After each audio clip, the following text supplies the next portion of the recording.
Hello, my dear students. Today we will continue the spectroscopy transitions in transition metal complexes. संकर्ण धातु संकुलों में electronic spectra को हम continue करेंगे। ये सेकंड लास्ट क्लास है और इसमें सबसे इम्पोर्टेंट क्लास है। अब इसका बिल्कुल कंक्लूजन जो हमने पहले पढ़ा था उन सबका कंक्लूजन आ रहा है। और ध्यान रखना कि ये 2-3 क्लास में लास्ट में ली है, इसमें से 10 से 15 नंबर का क्वेश्चन 100% आता है। इस चीज़ को आप ध्यान से पढ़िए और समझिए। हर कंपटीशन एग्जाम में, या फर्स्ट ग्रेड का हो, चाहे आपका नेट का एग्जाम हो, चाहे आप एमएससी में जाओगे तो उसका प्री एंट्रेंस टेस्ट हो, उसमें ये आपका जरूर पूछे जाएंगे क्वेश्चन 100%। आप ये श्योर हो जाइए और इसको ढंग से समझने की कोशिश कीजिएगा प्लीज। ओके, चले अपन है आज determining the ground state terms, निम्न अवस्थाओं के पदों का निर्धारण। कि जो ग्राउंड स्टेट है उनके जो पद है, जो टर्म है, उसका निर्धारण किस तरह से किया जाता है। उसमें हम हुन्स रूल्स या हुन्स के नियम का फॉलो करेंगे। हुन्स के 3 नियम है, उस 3 नियम हम देखेंगे। पहले ये पता हो कि ये टर्म्स निकाली कैसे जाती है, किस प्रकार से हम इस टर्म्स को डिटरमाइन करते हैं। उस डिटरमाइन करने के बाद उसका निर्धारण कैसे करेंगे, वो हम हुन्स रूल को लेके चलेंगे। तो पहले क्या देख रहे हैं कि किसी भी एटम के अंदर ये टर्म सिंबल निकाले कैसे जाते हैं। फॉर्मूला मैंने आपको पहले बता दिया था, क्या था, 2s+1 L/J। अब इससे निर्धारण करना है कि पहले एग्जाम केस लेके चल रहे हैं अपन, केस फर्स्ट कार्बन का। तो कार्बन के अंदर टर्म सिंबल्स क्या होंगे, उसके पद संकेत क्या होंगे। किसी भी आपके स्पेक्ट्रोस्कोपिक टर्म्स के लिए, ट्रांजिशन के लिए टर्म सिंबल्स क्या होंगे। कार्बन के लिए दिखाना है, सिंपल सा लेके चल रहा हूं कार्बन। फिर अपन डी ऑर्बिटल संकर्ण धातु तत्वों के लिए चलेंगे। तो कार्बन के लिए अपन देख रहे हैं कि कार्बन का जो कॉन्फ़िगरेशन होता है 1s2 2s2 2p2 होता है। निम्न अवस्थाओं में देख रहे हैं, ग्राउंड स्टेट में देख रहे हैं। इसलिए केवल जो बाहर के जो उपकोष है, जो ऑर्बिटल्स, सब ऑर्बिटल्स है, उन्हीं के बारे में बात करेंगे। तो इसलिए जो है केवल हम P2 के रिलेटेड लेके चल रहे हैं। इसलिए सिस्टम क्या हो जाएगा, P2 सिस्टम हो जाएगा। तो P2 सिस्टम के अंदर ये P2 अवस्था है, P2 अवस्था के अंदर हम निकालना चाह रहे हैं उसका ग्राउंड स्टेट टर्म। निम्न अवस्थाओं का पद निकालना चाह रहे हैं। निम्न अवस्थाएं पद क्या क्या होंगे वो देखते हैं। तो पहले देखिए 1 एक इलेक्ट्रॉन भरा है, +1 ये एम की वैल्यू है, दिस इज द एम की वैल्यू, +1 0 -1 2 इलेक्ट्रॉन है। अकॉर्डिंग टू हुन्स रूल भर दीजिए। पहले समान कक्षकों में एक इलेक्ट्रॉन भरे जाएंगे, फिर उसके बाद में जो है हम उसकी पेयरिंग करते हैं। तो पहले इसको अपन देख लेते हैं कितना आएगा यहाँ पे। तो इससे एस की वैल्यू निकालिए। कैपिटल एस की वैल्यू कितनी आ जाएगी, +12 दोनों एक ही दिशा में है। दोनों का जो चक्रण है, चक्रण अवस्था है, वो समान है। समान होने के कारण ये जुड़ जाएंगे, जुड़ते हैं कि एक वैल्यू आ जाएगी। 2s+1 की वैल्यू कितनी बन गई भाई, 2s+ की वैल्यू 1 की वैल्यू के लिए हम लिखेंगे 1 की वैल्यू 3 आ जाएगी। और यहाँ पे जो है L की वैल्यू निकालते हैं। तो L की वैल्यू किस फॉर्म में आती है, उसके जो चुंबकीय क्वांटम संख्या है उसको उसके इलेक्ट्रॉन से मल्टीप्लाई करना है। तो +1 को इससे मल्टीप्लाई कीजिए, 0 को इससे कीजिए, क्या मिलता है, +1 को करें तो 1 है ना, उसके बाद में कुछ नहीं है, 0 है तो रहेगा क्या, 1। तो इस प्रकार से जो है 2 इलेक्ट्रॉनों के लिए हुन्स रूल के अनुसार L की वैल्यू आ गई क्या, 1। तो L1 कब होता है, जब P होता है, P, और हमें मिल गया 3। तो 3p हमारा इसका क्या हो गया, ग्राउंड स्टेट टर्म हो गया। क्या हो गया, 3p हमारा इसका ग्राउंड स्टेट टर्म हो गया। ये अकॉर्डिंग टू हुन्स रूल है। और क्या क्या पॉसिबिलिटीज है वो देख लीजिए। एक पॉसिबिलिटी ये हो सकती है, ठीक है ना, नंबर 1। नंबर 2 पॉसिबिलिटी में देखिए कि दोनों इलेक्ट्रॉन हमारे एक ही कक्ष में जो हुन्स रूल को तोड़ रहे हैं, दोनों इसमें आ जाएंगे। तो +1 0 और -1। तो +1 से करेंगे तो s की वैल्यू क्या आ जाएगी, s की वैल्यू 0, और 2s+1 की वैल्यू कितनी आ जाएगी इसके अंदर, देखिए आप लोग। तो 0 की वैल्यू है तो 1, और प्लस एल की वैल्यू क्या करेंगे, 1 को 2 से मल्टीप्लाई, 1 को 2 इलेक्ट्रॉन मल्टीप्लाई करेंगे क्या आएगा 2, क्योंकि एम की वैल्यू जो है +1 0 -1, उस +1 को 2 से मल्टीप्लाई करना है, तो करेंगे कितना 2 आ जाएगा। और 2 की जो आपका स्पेक्ट्रोस्कोपिक टर्म, स्पेक्ट्रोस्कोपिक पद क्या होता है, जब L = 2 होता है तो होता है हमारा स्टेट का D होता है, और इसकी वैल्यू आ जाएगी 1, तो 1 D आ गया। ठीक है, वो 1 निकल के 2 निकल के 3। देखिए तीसरी अवस्था क्या हो सकती है, तीसरी अवस्था जो है हमारी बन सकती है इस कार्बन के लिए, वो है कि 2 इलेक्ट्रॉन एक इधर भरा जाए एक इधर भरा जाए, और उसके लिए भी S की वैल्यू 0 आ जाएगी। दूसरी अवस्था में हम देखें कि 1 इलेक्ट्रॉन हमारा इधर है और 1 इलेक्ट्रॉन हमारा इधर है। ठीक है, तो उसके लिए अपन देख सकते हैं कि यहाँ पे L की वैल्यू कितनी आ सकती है, मैक्सिमम L की वैल्यू है 2, मैक्सिमम L की वैल्यू कितनी आती है 2 आ रही है, 2 से ज़्यादा नहीं हो सकती है, और मिनिमम कितनी होगी 0। तो 0 के लिए हम 0 की टर्म क्या क्या हो सकती है अपन देख सकते हैं, तो इसके लिए निकालेंगे। तो इसके लिए जो है 1 इलेक्ट्रॉन इसमें +1 0 -1, S की वैल्यू क्या होगी 0, क्योंकि दोनों की चक्रण जो है उल्टा है, स्पिनिंग जो है उल्टी है। तो इस प्रकार से 2S + 1 कितना आ जाएगा भाई 1, और दोनों की जो L की वैल्यू निकालेंगे, L की वैल्यू +1 और इस चीज को -1 = 0, तो L की वैल्यू 0 आ गई। तो L की वैल्यू 0 आती है, तीसरी पद क्या मिल गया अपने पास 1S। तो 3 पद अपने मिल गए हैं, 3 टर्म्स हमें मिल गई है। 3 टर्म कौन कौन सी मिल गई है आपने देख ली है, कौन कौन सी मिल गई है भाई देखिए, उसके बारे में हम बात कर रहे हैं। तो 3 टर्म्स हमारी मिली, कौन कौन सी 3p 1d और 1s। तो ये 3 पद मिल रहे हैं कार्बन के लिए। जब हमने J की वैल्यू नहीं निकाली है, केवल हम निकाल रहे हैं इस पद के लिए 3 वैल्यू, 1 2 और ये 3 पद हमें मिल चुके हैं, 3 टर्म सिंबल मिल चुके हैं। तो इन 3 टर्म सिंबल्स का हमने देख लिया है। तो अब बात करते हैं कि इसके अंदर अकॉर्डिंग टू वुंड्स रूल कौन सा स्टेबल है। ठीक है, तो मैं इसके लिए PDF आपको दे दूंगा। तो हमारे 3 पद कार्बन के लिए फर्स्ट केस में कितने पद निकले, 3 पद निकल चुके हैं। तो 3 पद में 3 टर्म है, 3p 1d और 1s। और की बात इसलिए नहीं कर रहे, क्यों नहीं कर रहे देखिए, उसके बारे में बात कर लेते हैं। ये बिठा दे दीजिए, इसको आप ढंग से आप समझ लीजिएगा, और मैं इससे रिलेटेड जो है PDF दे दूंगा, उसमें आपको लिखा रहेगा। तो ये आ गया कार्बन के 3 पद। ठीक है, अब 3 ही पद क्यों है उसके बारे में देखिए कि हम बात कर रहे हैं L की वैल्यू मैक्सिमम कितनी होगी 2। L की वैल्यू मैक्सिमम 2 क्यों हो सकती है, क्योंकि हमारे पास मैक्सिमम वैल्यू के लिए +1 यहाँ रखेंगे, दोनों एक ही उपकोष में आएंगे, तो उसको 1 से मल्टीप्लाई करें 2 आएगा। तो इससे ज्यादा P2 कॉन्फ़िगरेशन में, P2 विन्यास में नहीं हो सकते। तो मैक्सिमम 2 हो गया। तो मिनिमम कितना होता है, मिनिमम हमारा होता है 2 1 और 0 तक जाएगा, 0 से कम नहीं होता, माइनस में नहीं होती इसकी वैल्यू। तो मैक्सिमम अगर 2 है तो मिनिमम 0 आएगा। इसलिए इस L के 3 पद हो सकते हैं, 3 वैल्यू हो सकती है। मैक्सिमम 2 है तो इसकी वैल्यू 1 और 0, तो 3 वैल्यू हो सकती है D और P और S। इसलिए मैंने केवल 3 टर्म्स के बारे में बात की है। मैक्सिमम वैल्यू ये डिसाइड होता है कैपिटल L की वैल्यू से। कैपिटल L क्या है, कुल आपका कक्षीय क्वांटम संख्या है, और कुल कक्षीय क्वांटम संख्या हम जो है मैक्सिमम से लेके चलते हैं, मैक्सिमम से मिनिमम के लिए बात करते हैं। ठीक है ना, तो मैक्सिमम से मिनिमम तक बात करिए तो इस प्रकार से हमें ये मिलता है।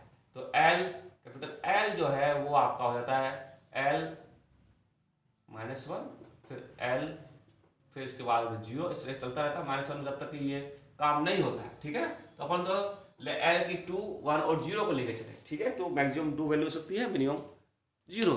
ठीक है, इसलिए 3 पद इसके आ गए।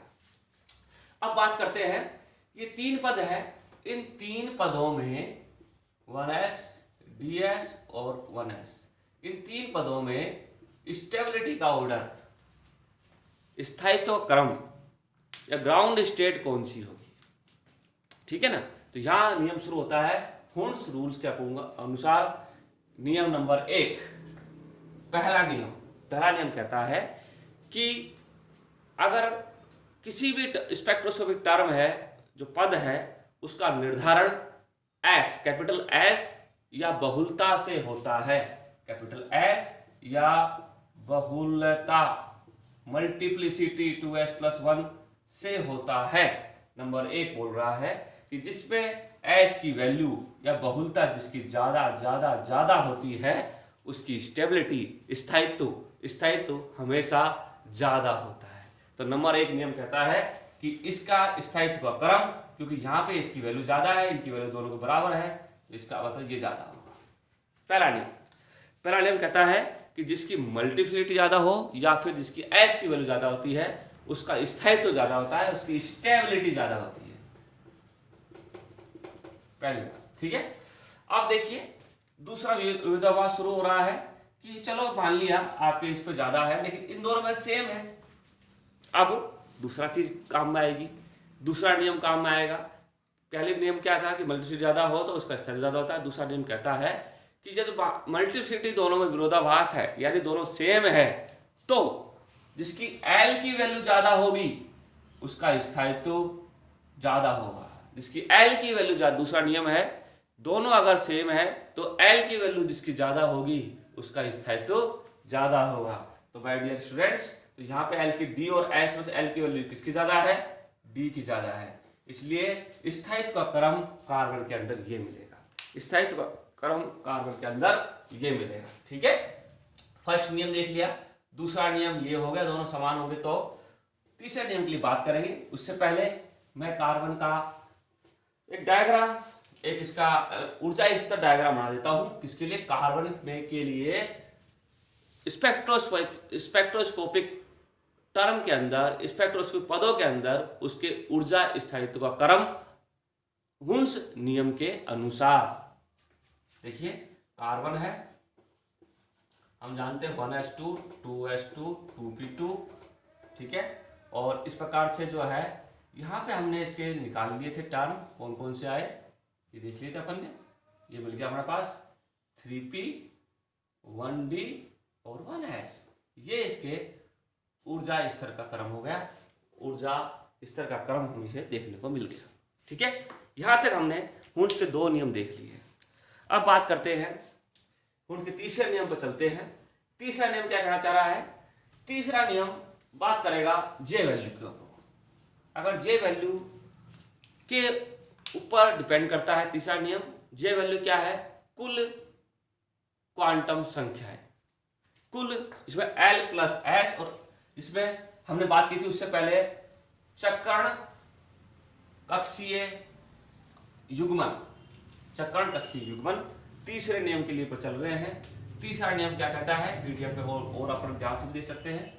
तीसरा नियम कहता है कि अगर जे की वैल्यू पर उसका स्थायित्व डिपेंड करता है। यदि एक से अधिक जे की वैल्यू आती है तो जे जो है वो होता है एल प्लस माइनस एस होता है, ठीक है।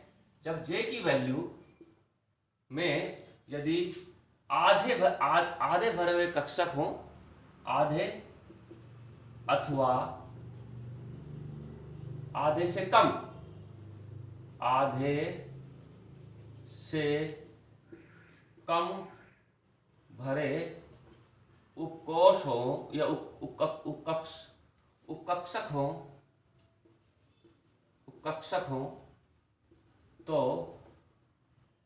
हो तो नियम लगता है हमारा एल माइनस एस की वैल्यू, ठीक है। याद रखने की चीज है, जब आधे या आधे से भरे हुए उपकोष हो तो एल माइनस एस करना है। यदि एल माइनस कब करेंगे? जब आधे से ज्यादा भरे उपकक्षक हो तो एल प्लस एस नियम का फॉलो करना है, ठीक है। अब इसको अप्लाई करके देखते हैं। अप्लाई में ही देखिए कि चलो अच्छा है, अप्लाई करके देखते हैं। जब ये नियम को नोट कर लीजिए, एल माइनस एस कब आएगा? एल माइनस एस आधा या आधे से कम भरे हुए उपकक्षक हो, एल माइनस एस आधे से ज्यादा भरे हुए उपकक्षक हो। देखिए कैसे नियम को फॉलो करते हैं और नियम को आगे लेके चलते हैं। उदाहरण देखते हैं पहले कार्बन का।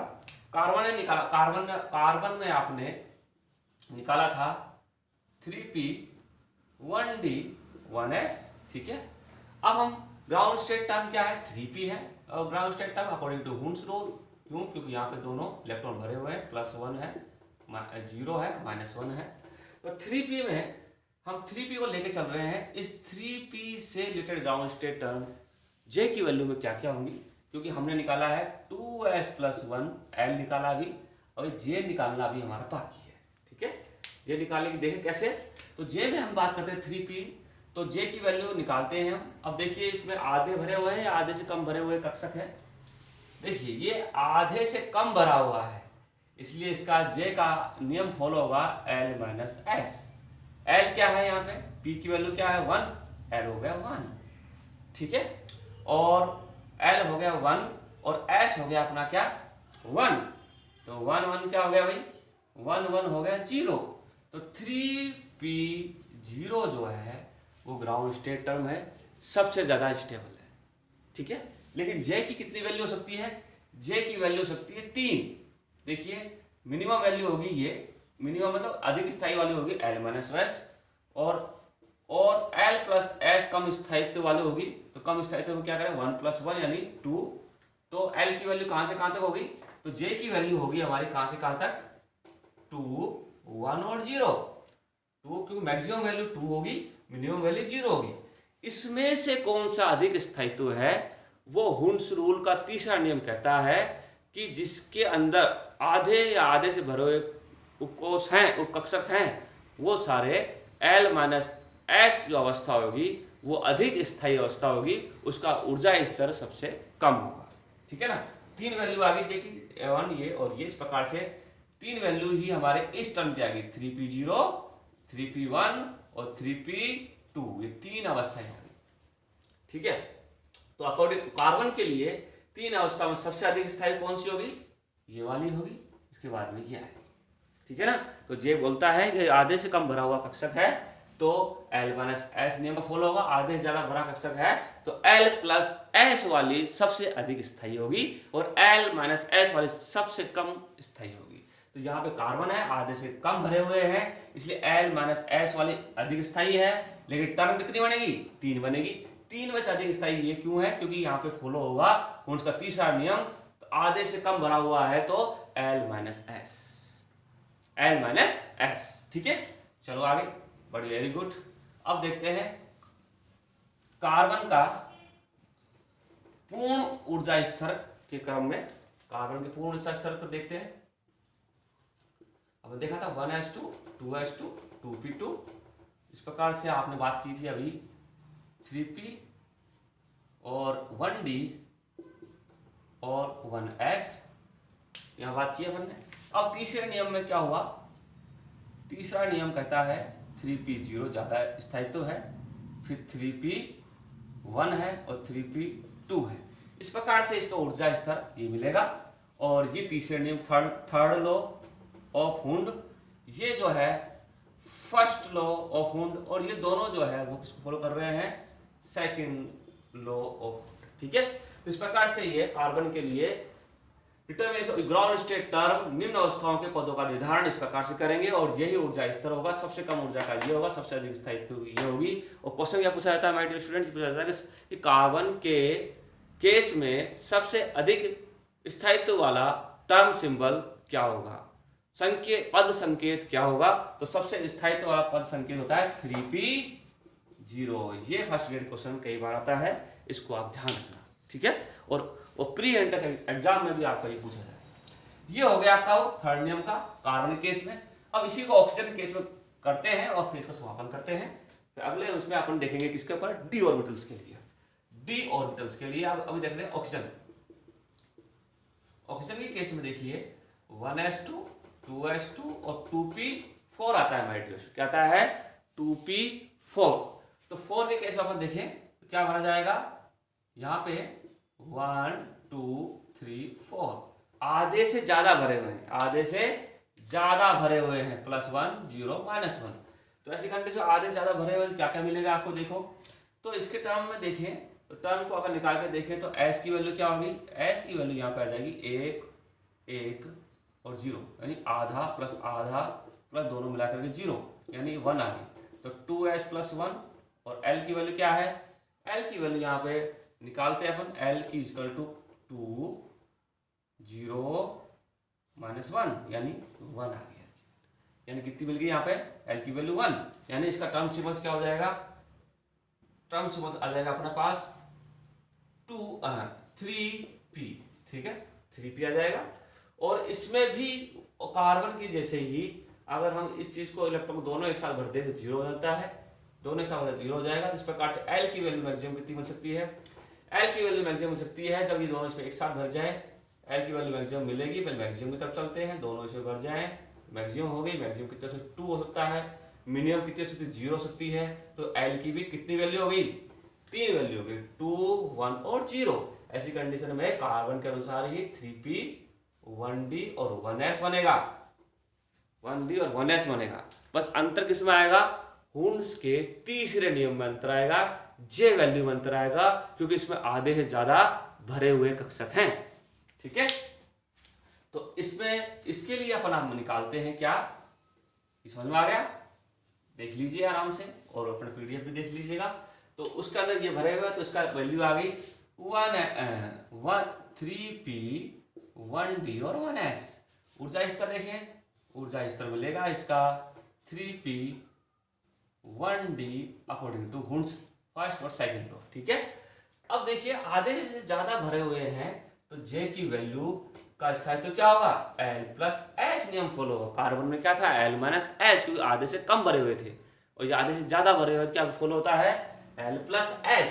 तो L+S क्या है, L की वैल्यू हो गई। अगर हम इसके लिए देख के इसमें देखें तो L की वैल्यू क्या क्या हो गई 1 हुई, और S की वैल्यू क्या हो गई +1 हो गई, तो 2 आ गई। तो मैक्सिमम कितनी वैल्यू होगी 2, 1 और 0, 3 वैल्यू इसकी मिलेगी। लेकिन आधे से ज्यादा भरा हुआ है, इसलिए J की वैल्यू 2 के केस में ज्यादा स्थायी होगी, 2 के केस में ज्यादा स्थायी होगी। इसलिए 3p के 2 1 और 3p 0 3 आपको मिलेंगे। 3 में से स्थायित्व अधिक किसका होगा, ये होगा। ये कार्बन का जस्ट उल्टा है, क्योंकि इस नियम के अंदर आधे से ज्यादा भरे हुए कक्षक है। तीसरे नियम के अनुसार इसका कार्बन का उल्टा होगा। कार्बन में ये स्थायित्व था, ऑक्सीजन में ये स्थायित्व मिलता है, इसलिए इसका ऊर्जा स्तर क्रम जो है वो मिलेगा क्या 3p2 3p1 और 3p0। तो ये आपका मिल गया है इसका ऊर्जा स्तर का क्रम ऑक्सीजन में और कार्बन में, ठीक है। इस प्रकार से हुंस का नियम को हम determining of the ground state term के केस में निम्न अवस्थाओं के पदों का निर्धारण हुंस नियम के अनुसार इस प्रकार से किया जा सकता है। ये कार्बन के लिए देखा मैंने, ऑक्सीजन के लिए देखा। आप लोग घर पर जो है नाइट्रोजन के लिए निकाल के देखिएगा, और नाइट्रोजन के लिए निकालिएगा, और ऑक्सीजन का जो आपका कार्बन है उस कार्बन का एक्साइटेड स्टेट में यानी आपका संकर्ण अवस्था के केस में कार्बन के लिए निकाल के देखिए। कार्बन के लिए निकालना है संकर्ण अवस्था केस में, संक्रमित अवस्था केस में, और नाइट्रोजन का निकाल के देखिएगा तो आपको पता चलेगा कि किस प्रकार से टर्म सिंबल निकालते हैं। और टर्म सिंबल हमेशा बाहर के उपकोष उपकक्षक में देखा जाता है, ये ध्यान रखिएगा। और स्थायित्व हमेशा हुंस के तीसरे नियम, जे की वैल्यू हुंस के तीसरे नियम पर आधारित है, और स्थायित्व 3 नियम बताए, फर्स्ट सेकंड थर्ड। पहला नियम हमेशा एस की वैल्यू ज्यादा होगी तो उसका स्थायित्व ज्यादा होता है। दूसरा नियम अगर एस की वैल्यू समान है जिसकी एल की वैल्यू ज्यादा होगी वो स्थायी होगा। तीसरा नियम आधे भरे हुए कक्षक होंगे तो जे की वैल्यू L-S स्थायी होती है, आधे से अधिक भरे होते हैं तो जे की वैल्यू L+S अधिक स्थायी होती है। Okay my dear student, thank you so much.